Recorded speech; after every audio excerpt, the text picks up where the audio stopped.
It's easily the single most requested thing on any laptop shopper's wish list, a brand new, fully updated version of Apple's MacBook Air. Well, after years of waiting, it's finally here.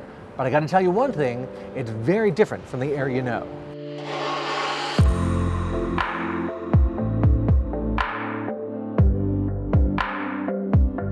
Now, why is that so important? For most of its 10-year life, the classic MacBook Air was the default laptop for pretty much everyone. High school or college student? MacBook Air. Writer or creative type? MacBook Air. Office drone or startup guy? MacBook Air. I was there for the very first MacBook Air way back in 2008, and it was no doubt a game changer. In fact, for many years, I called it the single most universally useful laptop you could buy. For most of its life, the MacBook Air was $999. Not cheap, but an achievable luxury, especially for something rock solid that would last years and years. But lately, it started to feel a little bit like the old guy at the club, still showing up, but kind of dated. Everyone else moved to higher-res screens that went almost edge-to-edge on the lid, bigger touchpads, regular component upgrades, thinner and lighter bodies. And for most of this year, the rumor mill has been surging, with talk of a new, slimmer, reasonably priced MacBook with a better screen that would either update or replace the Air. Well, the rumors were right. We now have a new MacBook Air. But I'd say it's an Air in name only, as everything about it is different. New body? Check. New screen? Check. New keyboard and touchpad? Check. New processors? Check. I think it really keeps the Air name for nostalgia reasons. If I were in charge, I might call it a MacBook Pro Lite. It even fits right into the current Mac design sensibility, a bit larger than the 12-inch MacBook, a bit smaller than the 13-inch Pro, and much, much different than the classic Air, which Apple is still selling, at least for now. Let's look at the screen.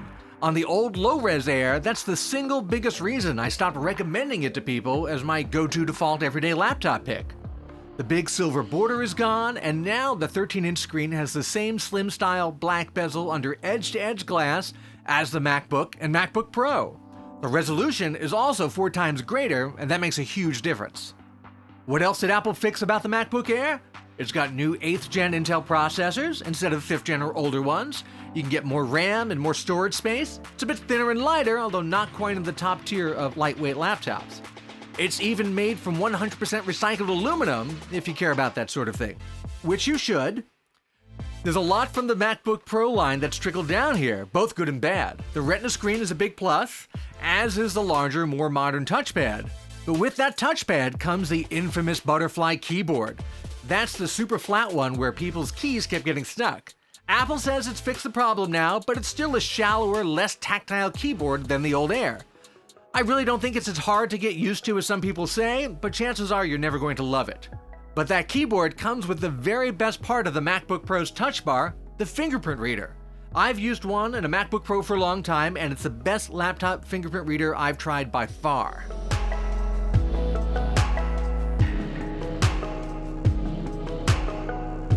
Okay, are you ready for the really difficult part of this conversation? If there was one giant burning question about a new MacBook Air, it was, what's the port situation?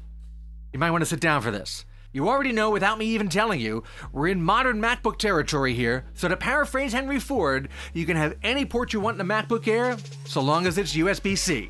But hey, you get 2, so it can be plugged into power and connected to something else at the same time, and they're both Thunderbolt 3 as well. Most of the super slim Windows laptops are USB-C only now, so it may be time to get on that boat if you're a holdout, or invest in some dongles. That's okay, we can still pour out a little for our old friends, USB-A, HDMI, and SD card slot. We'll miss you, bros. Headphone jack's still there. Can't say that about most other Apple products these days. So am I telling you to run out right now and buy a new MacBook Air? In a way I am, because it frankly hits almost every mark on our years-long wish list. But there is a catch. Remember the good old days of the $999 MacBook Air? Well, the new walk-in-the-door price is $1199, and that's kind of a blow to a generation raised on the concept of being able to get your first MacBook for under $1,000. It's even $100 less than the 12-inch MacBook or the 13-inch basic MacBook Pro, so you're going to have to do some features versus value math to figure out which one is right for you.